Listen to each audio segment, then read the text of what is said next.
Welcome to Something to Marvel About, a podcast where we discuss and dissect the Marvel releases. My name's English Dave, and helping me come to terms with my grief is my co-host Andrew. What's up, Andrew? What's up, nerds? Oof. Every episode since episode 5, I've been feeling like, whoa, this episode is heavy, and it just keeps ramping up and ramping up and ramping up.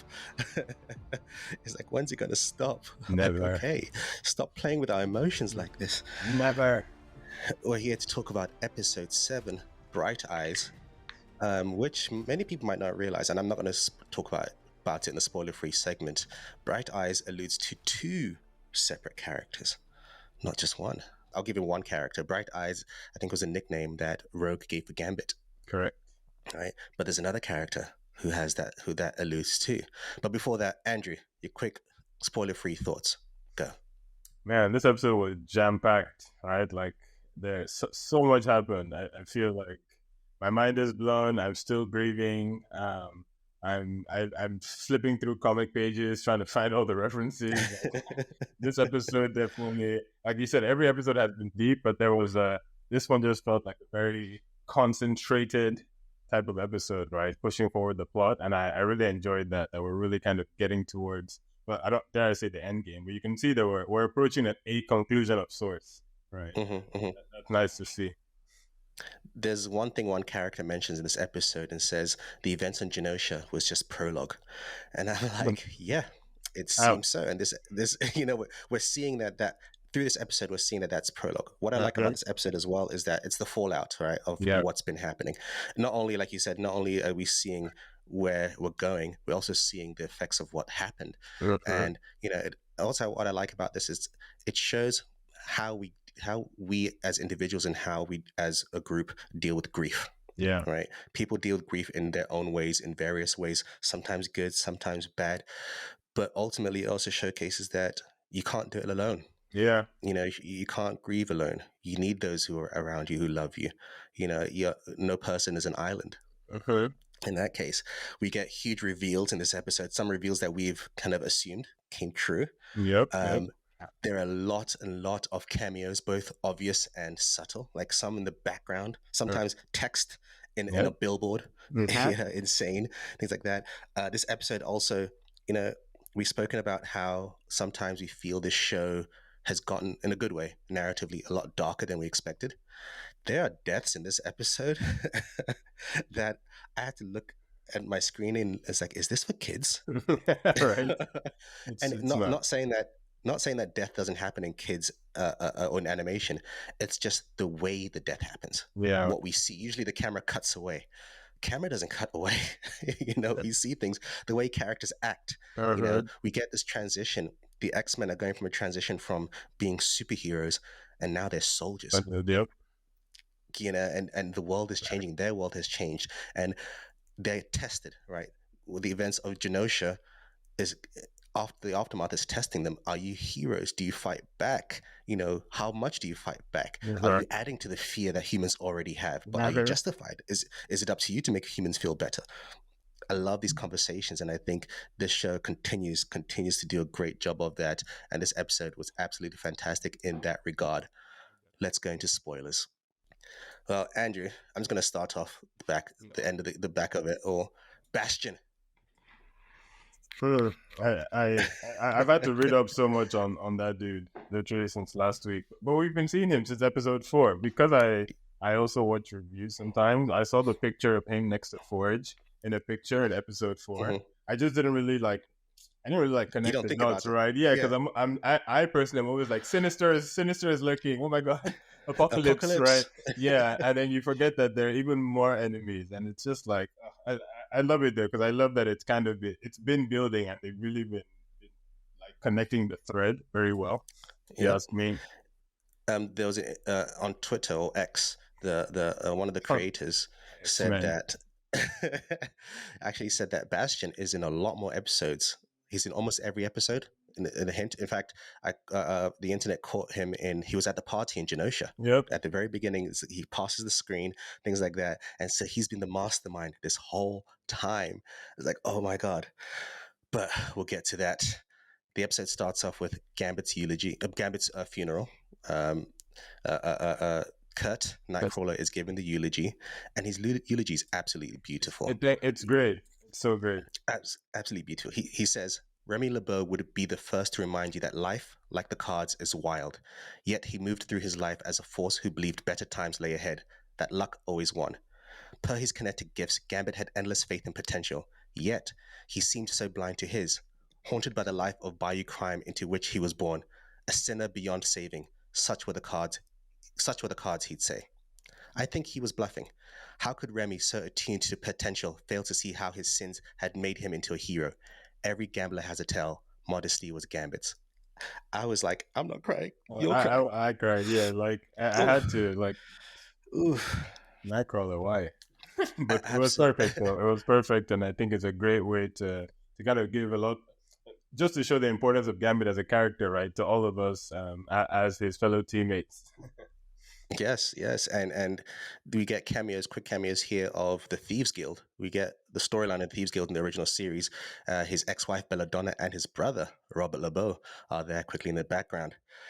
But Rogue's Fury. What do you think of Rogue's Fury? She goes in, just like we get a cameo from General Ross in the Yes. Hulk bunker, yeah, and she ends up meeting with Captain America. What did you think of Rogue's Fury? Well, the first thought I had is, real talk. This is why the humans are afraid, right? Like, yeah. I almost don't like when they give humans a reason to be aggressive, because she literally just went in there and like messed everything up, right? And Right? what was it necessary? Maybe, maybe not. But like just a showcase of power. Even how Ross was like, this place was built to withstand the Hulk. What Yeah, do you call her? Like a mutant from the swamp. yeah, And then she bust in, and I love the kick that she did, which apparently is from the old game, which I yes, never really yes. got to play, but I saw a clip of that, and it was a perfect shot because you see, I think it's also nice because we always see Rogue like pulling back, right? She's always like Hmm. not trying to use her powers. Like, I don't want to harm you. Like, oh, I'm just trying to Hmm. get by. But like now she's pissed, and she's like, listen, I need answers, and yeah, all up to Captain America. That cameo surprised me, I think, positively. Um, but I was gonna ask you because I feel like you have thoughts about Cap. Well, here's I do have I both loved and hated that cameo, which is why I think it's actually perfect. I Okay. think sometimes because it's a subtle cameo, but I think Yeah. sometimes with cameos, some creatives can tend to overdo it, Okay. and because the cameo is subtle, it lends credence to the fact that this is a universe, right? It Yeah. makes the universe feel real, that you can just bump into people Yeah. just randomly, things like that. Yeah. He's also looking to find out what happened and who caused it. He's also looking for Garrett the same way. Uh-huh. Uh-huh. And though this cap feels different to the Okay. cap from the MCU, which again Yeah. by design, I feel like this cap is too much of a. He's more a government boy scout than Chris Evans' cap. Yeah. I feel like this cap would sign the accords because it's the right thing to do. Yeah. You Fair. know, right. Like I feel like MCU cap puts the people over the government, Yeah. whereas this cap is, he's just like about the optics and all that kind of stuff, and like how does it look if I do this and do that. And I Yeah. love that because again, part of what this episode does is shows us as well is it's easy for humans to say to the individual mutant, I like you, I Yeah. support you. But when it comes to showing that love and support in the It's a, public, it's a different. oh, it's a different story now. Yeah. Like, wait, what? No. We even get that later on. I'm jumping a bit ahead when Jubilee convinces Roberto to come out to his mum. At first he says something like what you said. He says, "Look what happens when we don't hide, when we shove it in their face." That was deep. That was so deep because again, as people of color, you and I know all too well. Sometimes the world makes us feel as if we have to act a certain way to make others feel comfortable. For sure. Why should I have to go out of my way? And even Cyclops alludes to that previous episodes when he's having the TV interview. It's like we Yeah. constantly have to make you feel better, but you do nothing to make us feel better. And when it comes You to actually helping us, you won't. don't even know. Even Roberta's mother, how did you feel about, because I'm just jumping there, because it's connected. Yeah. Roberta's mother's like, yeah, I always knew, but let's keep it quiet and a But secret. How yeah. did you feel in that moment? I think it was just funny because he's been, he's held it on his head so much, like, oh, my mother can't find out. My mother can't find out. Well, then she's like, Obviously, I know, right? Like, come on, the house was catching fire, son. It was either that or demons, right? So, Right, right, what do you think? But again, just yeah, the quick U-turn. And she's like, anyways, keep that bottled up. Thanks. I right. don't want to see It's no not good for the fires anyway. business. Yeah, like come on, son. And even the butler, right, when they walk in, and he's like, non-alcoholic spritzers for you. That was just very random.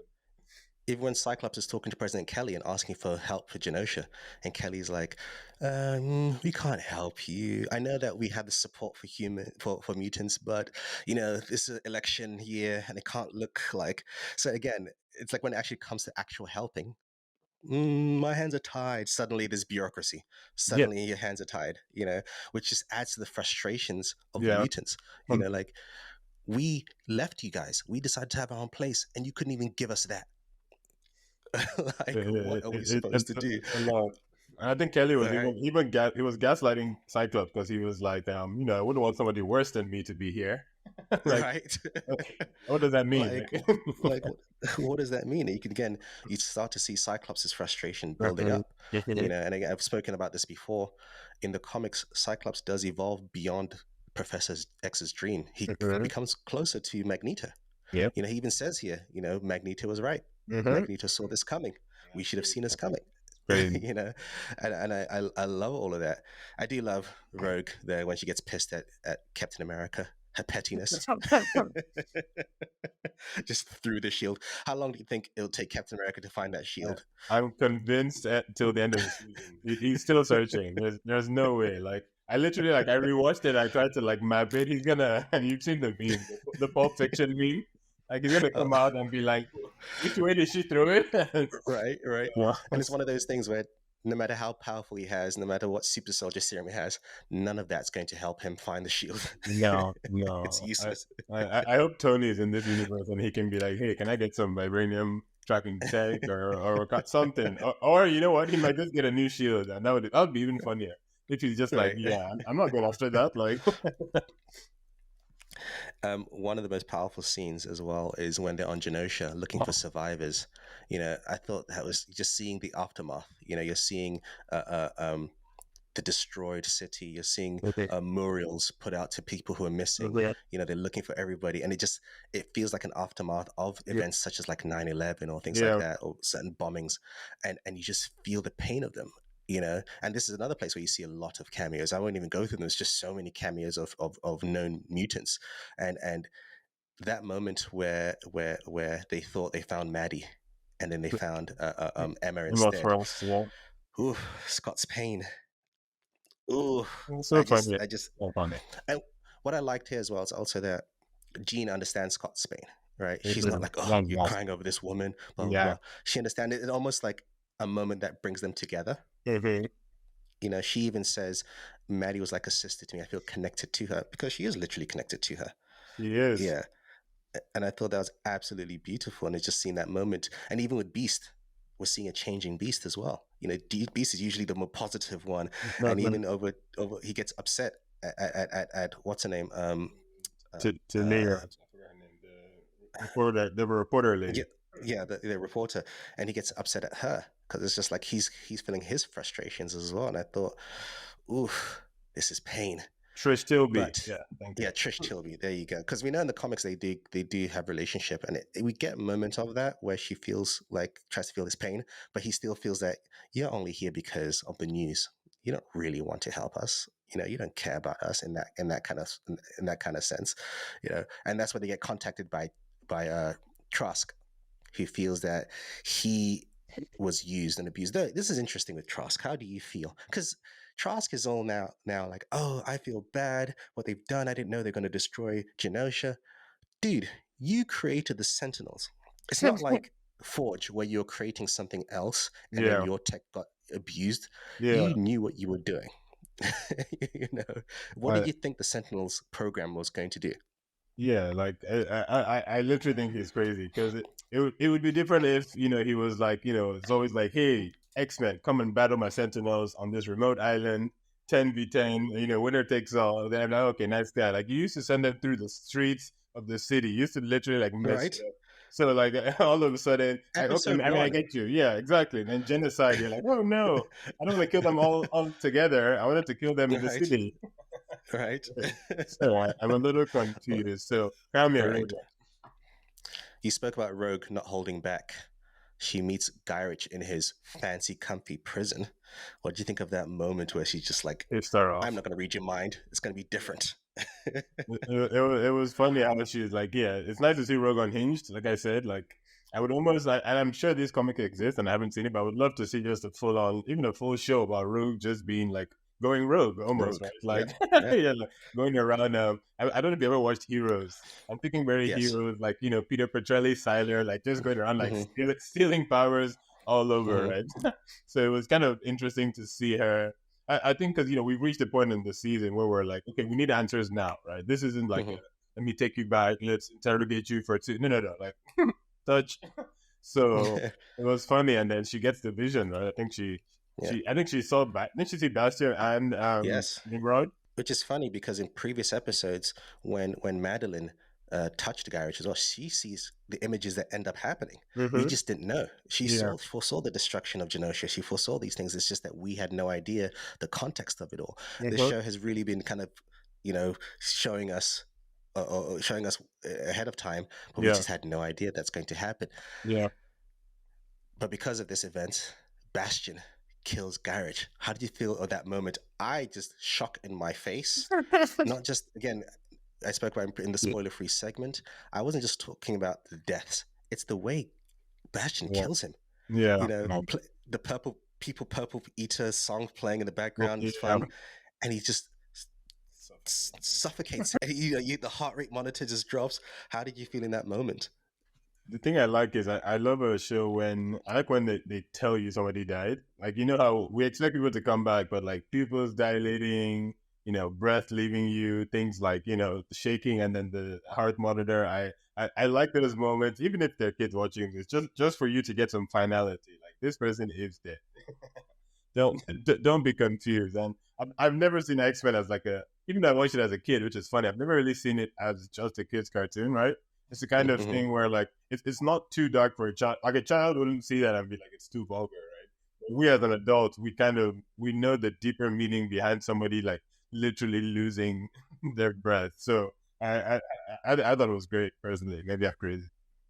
Oh no! I think it was done very well, and it's not death for the sake of death, right? Okay. It adds narrative power. Not only, it also showcases how far Bastion is really willing to go. Bastion doesn't care. There's a scene later on where Sinister, we find out that Sinister is working for Bastion, obviously, and Sinister says to Bastion, why did you tip our hand to the X Men? And then Yeah. Bastion's like, no, I wanted to get tactical data from the X Men. I want to learn. He says, everything that you would do is my roadmap for what not to do. Yeah, that you know, was you next know, level.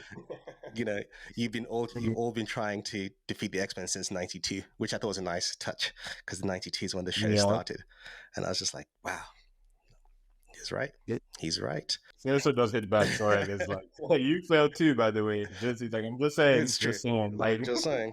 It mm, wasn't just me, but no, that might confuse some people because some people are like, what does he mean? We haven't seen Bastion, and I don't know. It's kind of a spoiler. I won't say it, but Bastion has been seen in the original series, just a different form. I'll I'm say done. that. I won't say much beyond that. Um, the X Men, from a tip from Trask, find a secret building where they're working on some super advanced cyborg style Sentinel, Yep. and we find out about Operation OZT, Mhm. which in the comics stands as Operation Zero Tolerance.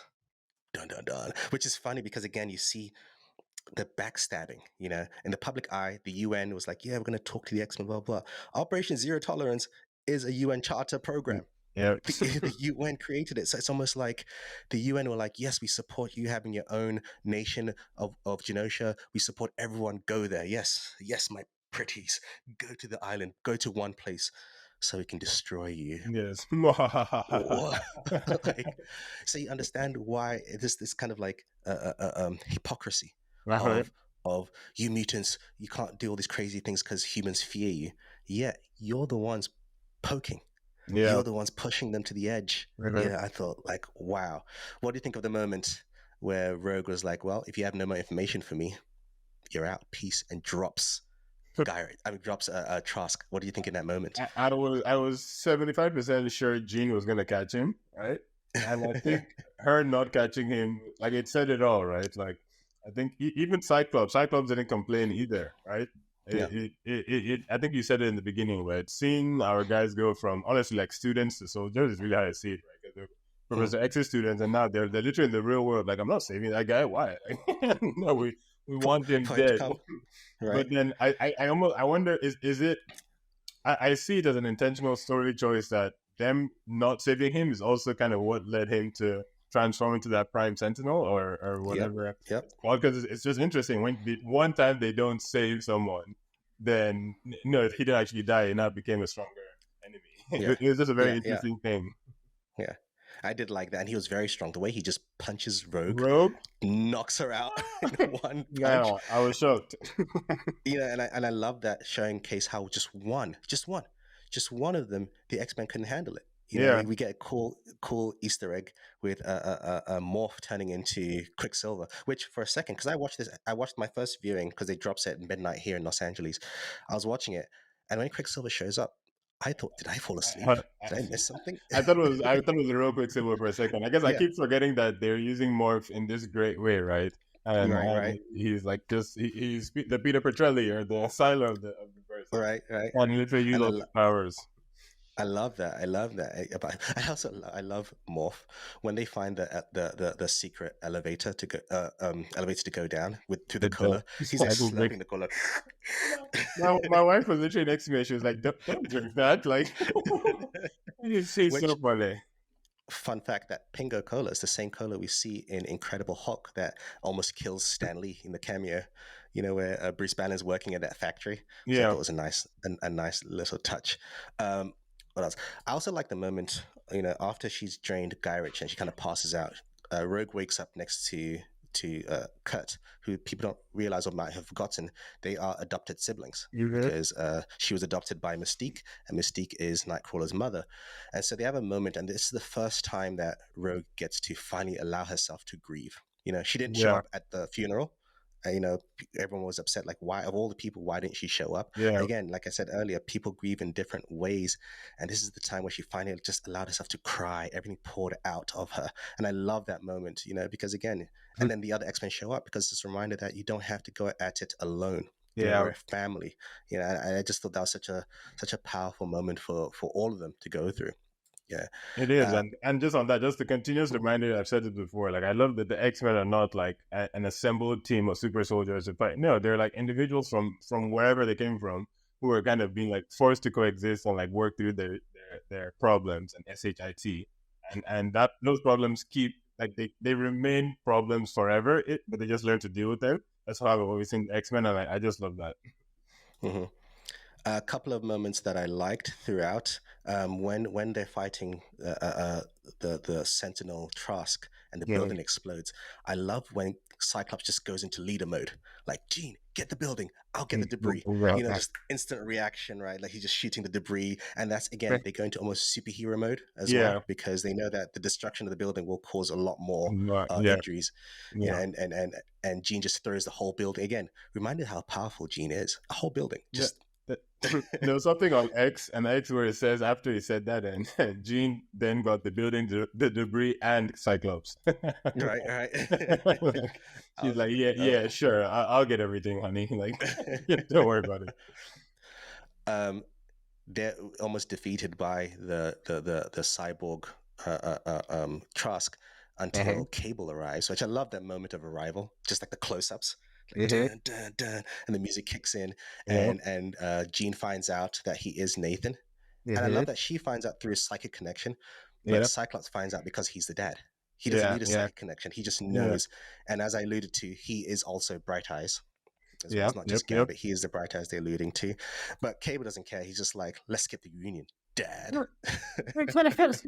We haven't got time for Fantastic. this. We got to move on. There's a lot happening, and what I love about this is that it almost it gives so much more context to the original series, because Mhm. I feel like rewatching the original series, it's just you understand that wow, this is a whole family that they just don't know about it. Though I think Cable always knew.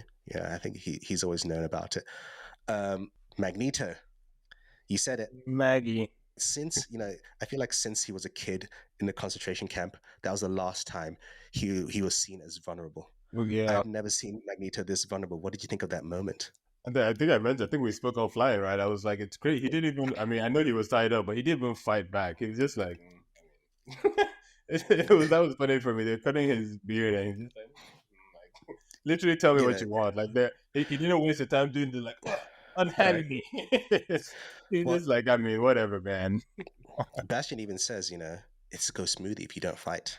This goes easy, if you don't fight back. And Bastion is scary. It's a great way to showcase, as much as we know that Magneto is a powerful mutant, and when he's a villain, he's a powerful villain. Uh-huh. And now you're making this powerful villain seem like a little puppy. Yeah. How powerful is Like, Bastion? that's the thing, man. Because I feel like Magneto knows that as well, right? I feel like if it was somebody wicked than him, he would be insulting them, right? Or like there'll be back and forth banter. But he's literally like he's a little scared too. Like, all right, Yeah, okay, yeah. let's It's get like, this clean shave at least. right.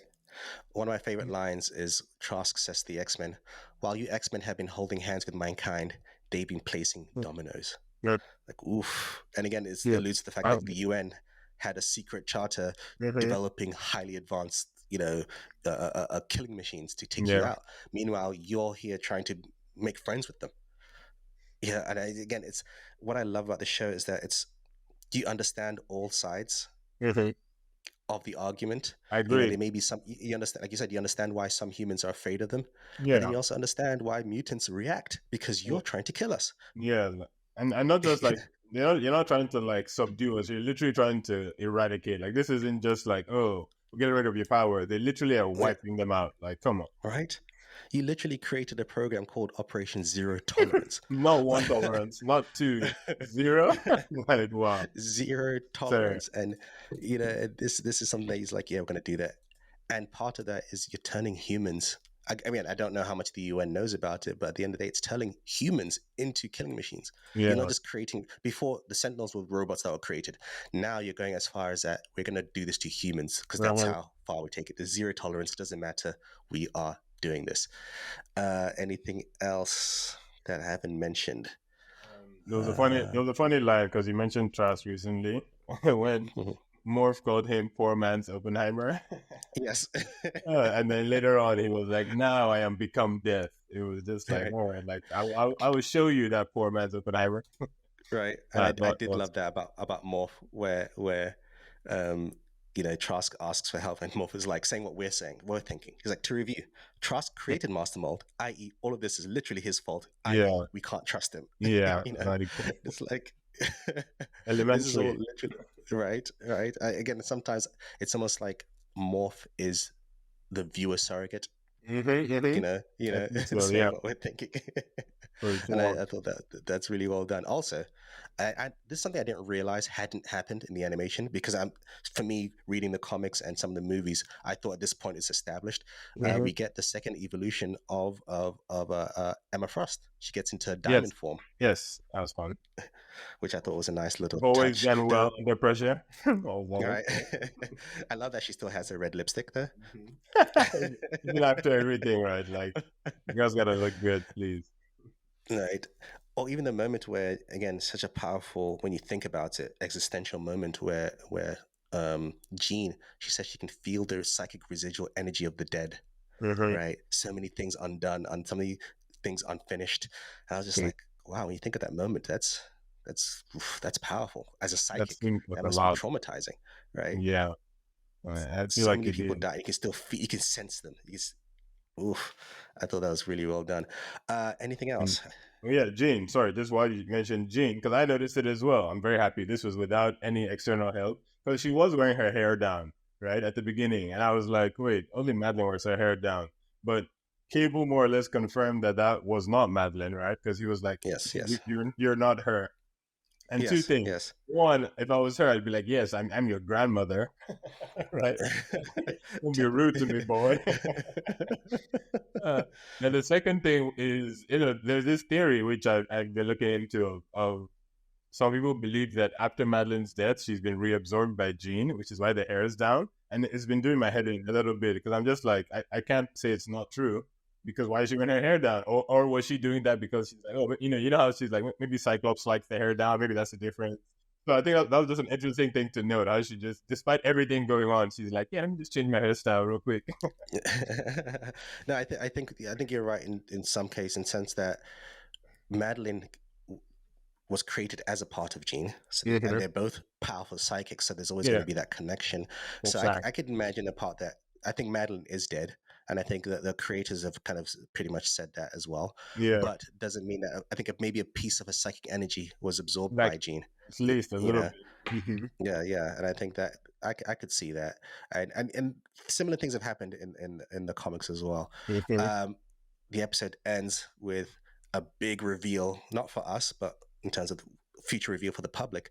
Bastion knows that Charles is still alive, and we remember the public was told that Gyrich, and why Gyrich is in prison, Mm-hmm. was that he killed Professor Xavier. Yep. And so now Bastion's going to use that against them and just be like, "Oh, look at those X-Men. They've been lying to you this whole time." He's gonna, the way Bastion works, he's probably going to spin it, for because he knows that he plays the subtle game. Public Mm-hmm. perception is a big deal. That Yeah. does a lot, and public perception is what's going to greenlight Sentinel programs. And Yep. like, if the X-Men have been lying to us this whole time, what else could they do? Yeah. What else could they plan? Which is then to them justify the destruction of Genosha. And in fact, we even realize that we see that the president says the destruction of Genosha has made the humans feel even more fear because they're fearing repercussions and revenge. But it's like, but So you crazy. created that. It's this kind of Yeah. like cycle. So It's almost crazy. like it's almost like when you see the history of the West, right, versus the war in the Middle East. It's like, well, you in the West, us in the West, Yeah. kind of planted the seeds for this battle that created this enemy that we're now blaming. This kind of cycle. Yeah. It's a little crazy to Yeah, track, but I think it's just another strength of the whole X Men verse and the like deeper thematic elements of just like they're fighting themselves, they're fighting the idea of coming out as a mutant, they're fighting your like human emotions, you're fighting physical being stronger than you, you're fighting public perception. Like it's like when does it end? Never. and at the end, and also you're fighting your own convictions because someone says, I think it was Beast who says, "Is this the death of the professor's dream?" How do you maintain the professor's dream of unity when the other side won't stop fighting you, won't stop killing you? This is a test. Do you still stand strong and hold in your faith, and say, no, I won't let them bring me down?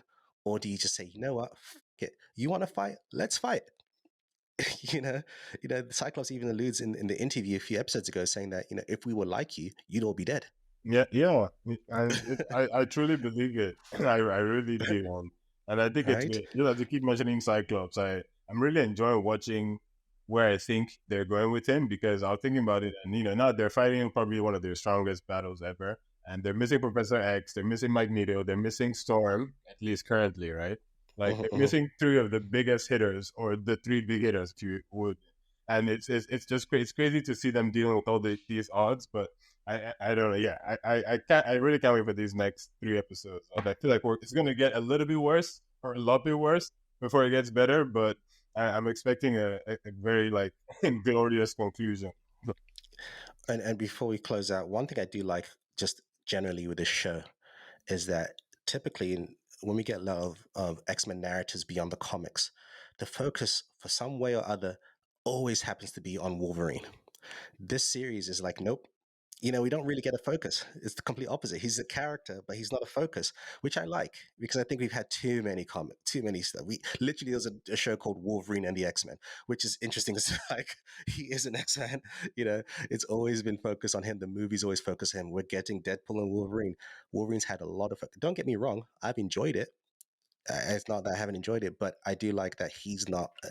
He's not a focus in this episode, which I thought was in this show, which I thought was great. And I think Um, the same for the villains too, right? Because we like Sinister, we like Apocalypse, and it's nice to see Sinister. But I think people like Bastion kind of help show the wealth of X-Men villains as well. Like the villain category in X-Men is also pretty deep, and not just Bastion. Who else do we see? Adversary with Storm, right? I just like that they're also reminding us that like literally these guys are dealing with 100 different enemies right? at once. Fighting on all fronts, right? On all fronts, constantly. And then on top of that, you're saving people who don't Mm-hmm. care about you. Uh-huh. Things like that. And I thought, oh, it's just absolutely brilliant. What do you nerdies think of this episode? Find us on social media at the Nerdy Bunch. We only have a few more episodes. I think it's 10 episodes, right? We have Yep. 3 more to go. And the showrunners say it's just ramping up. It's just going to keep ramping up, which, oof. I'm going to go back though and rewatch some of the episodes to try and find Bastion Yep. in more episodes. The creators say that he is in most, not all, but most of the episodes in the background planting seeds. I'm hoping for more cameos from other characters. Captain America says, "Me and my team are trying Yep. to find this." I got that. Is that the Avengers team? Because that's the only team I could think of that Mm-hmm. he'd be part of. And fun fact: the actors who voice Captain America and General Ross are the same voice actors who voice the characters in Marvel What If, which is a nice touch if you talk about multiverses and things like that, which is really cool. Anything else to I add was gonna say before I yes. close? You just said Ross, and a fun fact which I think happened was that in that episode there was a little bit of red light on him, Ooh, right? ooh, Which, ooh. if you know, you know, you know what that You know. symbolizes. Well, on that note, thank you, Andrew. Okay, David.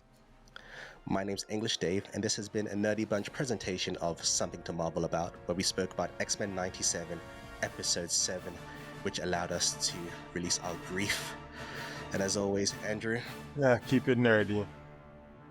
peace.